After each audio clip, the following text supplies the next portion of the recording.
तो नमस्कार दोस्तों, आज की इस वीडियो में हम जानेंगे किस तरह से आप पोस्ट ऑफिस से पैसे निकालने वाले फॉर्म को भर सकते हैं। दोस्तों क्या है कि आप पोस्ट ऑफिस बैंक हो या किसी अन्य बैंक में पैसे को निकालने के लिए जाते हैं या पैसे को जमा करने के लिए जाते हैं। सबसे पहले आपको फॉर्म को ही भरना होता है, उसके बाद ही आप अपने पैसे को निकाल सकते हैं या पैसे को जमा कर सकते हैं। तो दोस्तों इस वीडियो में हम पोस्ट ऑफिस के विथड्रॉवल फॉर्म यानी कि पैसे निकालने वाले फॉर्म को भरना सीखेंगे। अगली वीडियो में हम पोस्ट ऑफिस में पैसे जमा करने के लिए निकासी फॉर्म को भरना सीखेंगे। अगर आप इसी तरह से अन्य बैंक के पैसे निकालने वाले फॉर्म को या जमा करने वाले फॉर्म को भरना सीखना चाहते हैं तो उस पर हमने वीडियो बनाया है, जिसकी प्लेलिस्ट आपको वीडियो के डिस्क्रिप्शन मिल जाएगी, वहां से आप जाकर देख सकते हैं। तो किस तरह से आप पोस्ट ऑफिस के विथड्रॉवल फॉर्म को भर सकते हैं, चलिए वीडियो को शुरू करते हैं और आपको बताते हैं। तो वीडियो को शुरू करने से पहले अगर आप इस चैनल पर पहली बार आए हैं तो चैनल को जरूर सब्सक्राइब करें और बेल आइकन को प्रेस करके इस वीडियो को एक लाइक जरूर कर दें। तो चलिए वीडियो को शुरू करते हैं।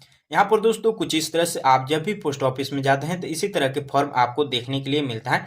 यहाँ पर जब भी आप देखेंगे विथड्रॉवल फॉर्म पर SB7 लिखा होता है और निकासी फॉर्म पर SB103 लिखा होता है। कुछ इसी तरह से आपको विथड्रॉवल फॉर्म मिल जाता है। अगली वीडियो में हम आपको बताएंगे निकासी फॉर्म को किस तरह से फिल करना है। यहाँ पर दोस्तों इस तरफ आपका इंग्लिश में हो जाता है, अगर आप इस तरफ पलटते हैं तो इस तरफ आपका जो फॉर्म होता है वो हिंदी में होता है। आप हिंदी में भी फिल कर सकते हैं और आप इंग्लिश में भी फिल कर सकते हैं। इस वीडियो में क्या है कि हम पहले इंग्लिश में फिल करके आपको दिखाते हैं, फिर पीछे आपके वीडियो के हम उसमें क्या है कि आपको हिंदी में भी फिल करके दिखा देंगे। पहले आप इंग्लिश में सीख लीजिए, फिर हम आपको हिंदी में भी बता देंगे। यहाँ से कुछ इस तरह से फॉर्म हो जाता है। यहाँ पर सबसे पहले दोस्तों आपको देखने के लिए मिलता है name of the post office, यानी कि आपका ब्रांच कहाँ पर पड़ता है वो यहाँ पर ब्रांच नेम लिखना होता है। तो चलिए यहाँ से आपको सही सही अपना ब्रांच नेम लिख लेना होता है। ब्रांच नेम लिखने के बाद कुछ इस तरह से यहाँ पर आपको डेट देखने के लिए मिलता है। ब्रांच नेम लिख देने के बाद कुछ इस तरह से यहाँ पर डेट भरना है। तो डेट आप क्या भरें, जिस भी डेट में आप पैसे को निकालते हैं, जिस दिन निकालते हैं, ये नहीं कि आप आज का डेट डालें और कल पैसे को निकाल सकते हैं। यहाँ पर आज का डेट डालते हैं तो आज ही आप इस फॉर्म से पैसे को निकाल सकते हैं। तो जो भी आप डेट डालेंगे उसी डेट में आप पैसे को निकाल सकते हैं। तो चलिए यहाँ से हम एक डेट को फिल कर लेते हैं। डेट को कुछ इस तरह से आपको फिल कर लेना है, जिस भी डेट में आप पैसे को निकाल रहे हैं। यहाँ से इतना लिखने के बाद यहाँ पर आपको पूछा जाता है टाइप ऑफ अकाउंट, यानी कि आपके खाते के प्रकार के हैं। जो भी आपको खाता है यहाँ से सिलेक्ट कर लेना है। सेविंग खाता है या TD खाता है या MIS खाता है या SCSC खाता है। कुछ इस तरह से जो भी खाता हो आपको सिलेक्ट कर लेना होता है।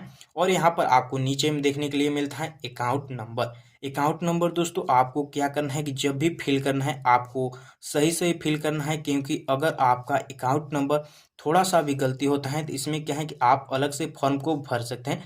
लेकिन अगर क्या है कि अगर आपकी कभी क्या है कि गए हैं पोस्ट ऑफिस में पैसे को जमा करने के लिए, उसमें क्या है कि जब भी आप फॉर्म को भरते हैं तो आपको अपने अकाउंट नंबर को सही सही लिखना है, क्योंकि अगर आपके अकाउंट नंबर गलत होते हैं तो आपके पैसे किसी दूसरे खाते में ट्रांजैक्शन हो जाते हैं, उसके बाद आपके खाते में पैसे को लाने में काफ़ी परेशानी हो सकती है। तो यहाँ पर आपको देखने के लिए मिलता है अकाउंट नंबर, आपको अकाउंट नंबर सही सही से फिल करना है। यहाँ पर दोस्तों आपको नीचे में देखने के लिए मिलता है पेमेंट, यहाँ पर आपको इंटरेस्ट है या विथड्रॉवल कर रहे हैं, तो यहाँ से हम विथड्रॉवल कर रहे हैं, जो भी कर रहे हैं आपको टिक करना है।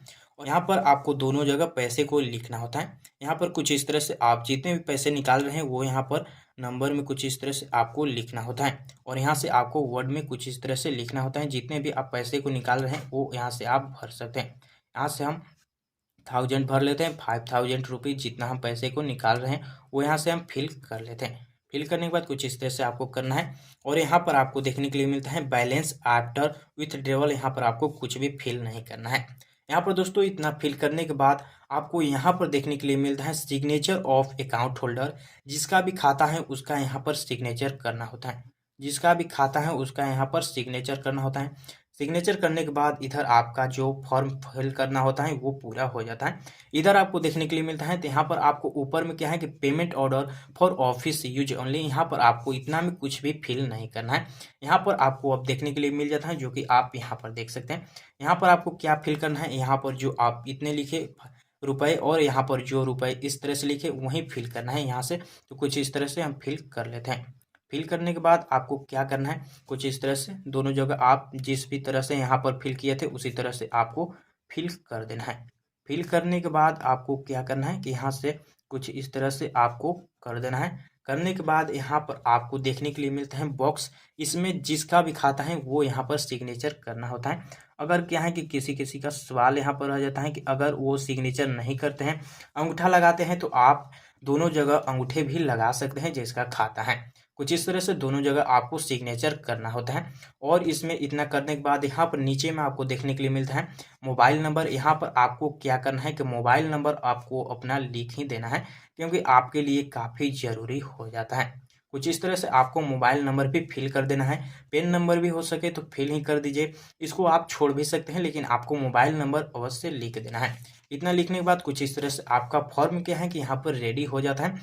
आप इसको अपने पासबुक में डालकर आपको काउंटर पर देना है। उसके बाद ही आप अपने पैसे को निकाल सकते हैं। आप जब भी पोस्ट ऑफिस में पैसे जमा करने के लिए जाते हैं या पोस्ट ऑफिस में पैसे निकालने के लिए जाते हैं, आपको एक बात को हमेशा ध्यान रखना है कि आपके बैंक के पासबुक हमेशा साथ ही रखना है। आप केवल इस फॉर्म को भरकर पैसे को नहीं निकाल सकते हैं, आपके पास पासबुक होना काफ़ी ज़रूरी होता है।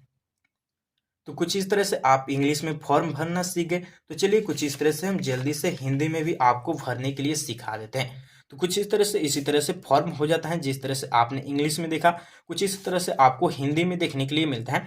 यहाँ से आपके ब्रांच का नाम लिखना होता है। जिस तरह से हमने उधर टाइप किया, कुछ इसी तरह से जिस तरह से हमने उधर फिल किया, उसी तरह से आपको यहाँ पर ब्रांच का नाम लिखना है।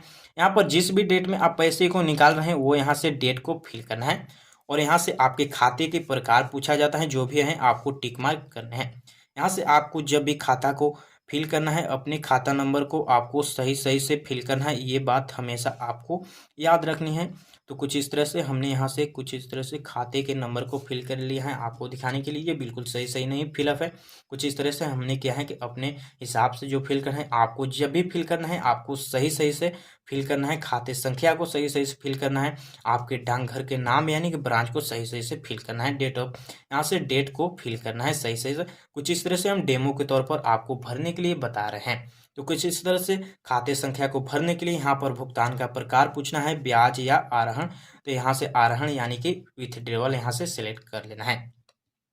इतना करने के बाद यहाँ पर आपको हिंदी में लिखा होता है कुछ इस तरह से जितने पैसे निकालना है वो यहाँ से आपको लिखना होता है कुछ इस तरह से, जो हमने पहले भी देखा। और यहाँ से अंकों में लिखना होता है। तो कुछ इस तरह से यहाँ पर हम लिख लेते हैं 5,000 रुपये, 5,000 रुपये मात्र। यहाँ से कुछ इस तरह से लिख लेना होता है। लिखने के बाद कुछ इस तरह से सिंबल देना है। इतना करने के बाद यहाँ पर दोस्तों आपको कुछ भी नहीं भरना है। यहाँ पर आपको कुछ भी नहीं फिल करना है। यहाँ पर केवल सिग्नेचर करना है, जो कि हम आपको पहले ही बताए हैं। दोस्तों सिग्नेचर आप जब भी कीजिए, इधर आप इंग्लिश में भी फिल करते हैं पीछे में, या हिंदी में भी अगर आप इस तरफ फिल करते हैं, तो सिग्नेचर आप दोनों तरफ हिंदी इंग्लिश में नहीं कीजिए। आप सिग्नेचर एक ही कीजिए। जो आप अकाउंट खुलवाते समय सिग्नेचर किया था, उसी सिग्नेचर को आपको हमेशा बैंक में जाते हैं जिस तरह से सिग्नेचर एक किए होते हैं अकाउंट ओपन करवाते समय, उसी तरह से सिग्नेचर आपको करना है। तो कुछ इस तरह से सिग्नेचर आपको इंग्लिश में करना है। अगर आप इंग्लिश में किए थे शुरू बार या हिंदी में किया थे, तो दोनों तरफ आप हिंदी इंग्लिश नहीं करना है। कुछ इस तरह से भरने के बाद इधर आपको छोड़ देना है। यहाँ पर जो आप फिल किए हैं वो यहीं पर फिल करना है। तो कुछ इस तरह से हम फिल कर लेते हैं। जो आप वहाँ पर फिल किए थे रुपए, वो इसी तरह से यहाँ पर भी आपको फिल कर लेना है। तो यहाँ से 5,000 रुपये मात्र हम लिख देते हैं। कुछ इस तरह से लिखने के बाद आपको क्या करना है, यहाँ पर आपके सिग्नेचर करने होते हैं, जो कि हमने पहले भी जाने। ये दोनों जगह आपको सिग्नेचर करना है। अगर आप चाहें तो क्या है कि जो लोग अंगूठे लगाते हैं वो यहीं पर अंगूठे लगा सकते हैं। काफ़ी लोगों का सवाल होता है कि जो लोग अंगूठे लगाते हैं वो कहाँ पर लगा सकते हैं। तो यहाँ पर दोस्तों आपको देखने के लिए मिलता है अंगूठे का निशान। यहाँ पर हस्ताक्षर या अंगूठे का निशान दोनों जगह लगाया जा सकता है। तो कुछ इस तरह से आप फॉर्म को भर सकते हैं, जिस तरह से हमने आपको हिंदी और इंग्लिश दोनों में बता दिया किस तरह से आपको फॉर्म को भरना है। तो कुछ इस तरह से आप फॉर्म को भर सकते हैं। पोस्ट ऑफिस के पैसे निकालने वाले फॉर्म को भर सकते हैं और आप अपने पैसे को निकाल सकते हैं। दोस्तों ये वीडियो आपको अच्छी लगी होगी तो वीडियो को लाइक करें और चैनल को जरूर सब्सक्राइब करें। इसी तरह की वीडियो की नोटिफिकेशन को पाने के लिए नेक्स्ट वीडियो में हम आपको बताएंगे किस तरह से आप पोस्ट ऑफिस के पैसे जमा करने वाले फॉर्म को भर सकते हैं। तो दोस्तों मिलते हैं इसी तरह की एक और नई वीडियो में, तब तक के लिए धन्यवाद दोस्तों।